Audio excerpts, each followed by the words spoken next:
toi, tu as joué en Algérie depuis qu'on s'est vu avant 2000. Je crois que tu n'as pas joué en Oui, Algérie. Et c'est vrai. après, tu as joué plusieurs fois il y a un mois quand tu étais là, je C'est crois.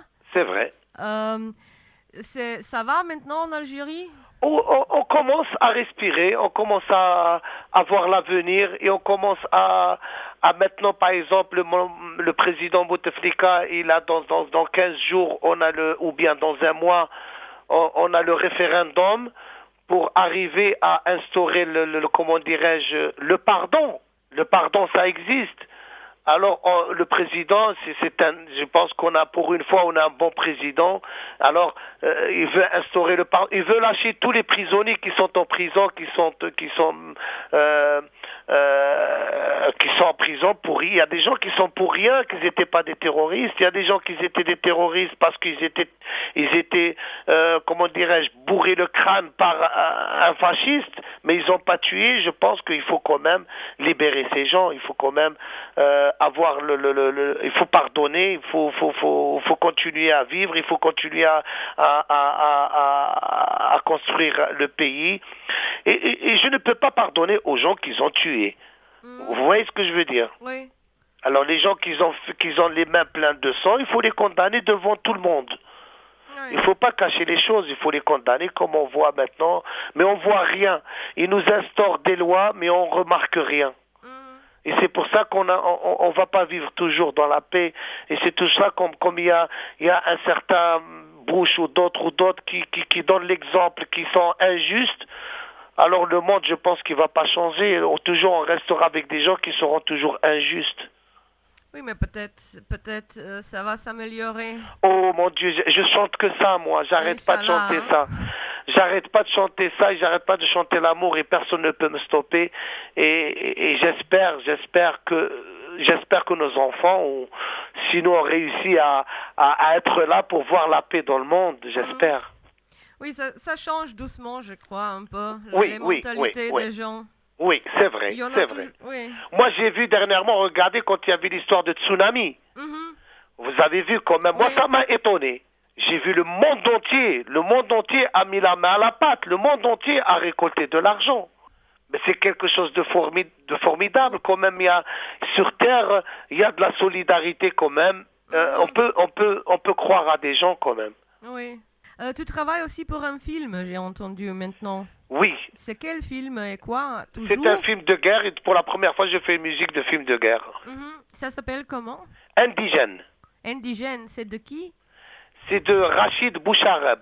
Et le producteur de la musique, la BOF, c'est Luc Besson. Ah, ah. Et toi, tu fais la musique originale pour le film? De tout le film, et c'est pour la première fois parce que moi je ne suis pas un mec qui fait la musique pour Oui. les films de guerre, mais c'est un film plus hommage aux martyrs qui nous ont donné la vie actuellement. Mhm. Alors, c'est-à-dire hommage à ces gens qui nous ont libérés, qui ont libéré la France. Mhm. Et aussi parce que tout le temps en France, on oublie pas mal de choses. Tout le temps en France, on dit que les Américains ont libéré l'Europe, ont libéré la France. Mhm. Et on oublie les tirailleurs, on oublie les Maghrébins, on oublie les Algériens, on oublie les Africains, les Sénégalais surtout, les chars à canon.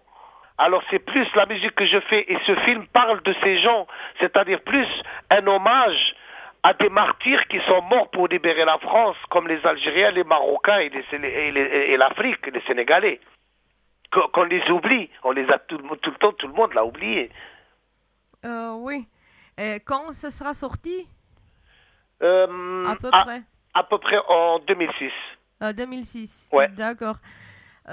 Bon, pour une dernière question, disons, euh, j'ai lu ta biographie. C'est toi qui as écrit ou tu avais quelques aides pour écrire Derrière Sourire? Derrière le sourire, non, Oui. mais j'avais l'aide d'un écrivain, Ah ah. c'est-à-dire un bonhomme Ah qui ah. connaît comment écrire Ah ah. l'histoire. Oui. Mais c'est moi qui a raconté Ah l'histoire. ah, ah ah. Et est-ce qu'on peut s'attendre à la deuxième partie? Parce que c'est déjà longtemps que ça se C'est finissait. vrai, c'est vrai, c'est vrai. Il y a la deuxième partie justement que je vais la préparer. Là, je suis en train de préparer un truc qui est super bien. Mhm. Et parce que j'attendais que l'Algérie voir qu'est-ce qui se passe dans ce monde pour vraiment montrer le vrai derrière le sourire, qu'est-ce qui se passe. Uh-huh. Pour les mauvais moments qu'on a passés de 90 à 2000, à 2001 ou 2002. Oui. Surtout pour ça. Oui, mais il y avait aussi des beaux moments, non? Oui, bien sûr, heureusement. Heureusement qu'il y avait des beaux moments. Disons, ça s'arrête juste avant l'expérience d'un, deux, trois soleils avec Faudel et Taha. Voilà. Mhm. Voilà. Et après, c'était comment ça, le projet? Moi, c'était mon rêve d'avoir une grande orchestration et de montrer que la musique, on peut ramener un Tzigan, on peut ramener un Américain, on peut ramener un Égyptien, on peut ramener un Maghrébin, on peut ramener un Européen. Tout le monde fait la même chose, c'est-à-dire, je pense que la musique, elle est universelle. Le solfège, il est écrit d'une seule langue. Le monde entier connaît le solfège, qui est une seule écriture. Alors je suis un bonhomme qui veut un petit peu montrer le côté que pour un musulman, je peux travailler avec un chrétien, je peux travailler avec un juif, je peux collaborer avec un bouddhiste, et il n'y a pas de problème entre la religion et entre religions, il n'y a pas de problème pour moi entre frontières, il n'y a pas aussi de problème pour moi pour montrer aussi, il n'y a pas de problème de race ou de couleur. C'est-à-dire, dans la musique, il n'y a que du bonheur. D'accord, Khaled. Maintenant, vraiment, dernière question. Si tu te posais une question, interview à toi-même, quelle question tu te posais? Quand est-ce les États-Unis? Pardon? Quand est-ce que je serai vraiment un grand chanteur aux États-Unis? Qu'est-ce que tu répondras si tu te poserais cette question? Là, je commence parce que mon album là qui va sortir dans 15 jours, j'ai fait une collaboration avec Santana. Oui. Et la chanson, elle s'appelle Love the People.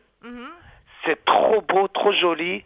Et le fait que aussi j'ai rencontré pas mal de gens et j'ai beaucoup de projets avec, par exemple, Stevie Wonder, avec des gens qui sont encore vivants actuellement.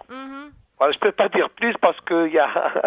Je préfère la laisser un petit peu surprise. Il y a beaucoup de choses qui vont se passer, Inch'Allah, j'espère. Moi, c'est mon rêve. Ce sera le sortie américaine de Yaraye. Avec un nouvel morceau. Non. Et ça sera aussi européen. Hein. Il sera aussi dans l'européen. C'est tout à fait nouveau album alors. Voilà. Voilà, très bien, super. Je te souhaite bon succès. À vous aussi. Inch'Allah. Et on se rencontrera bientôt dans quelques jours ici à Ljubljana. À bientôt. Shukran. Merci, Afwan.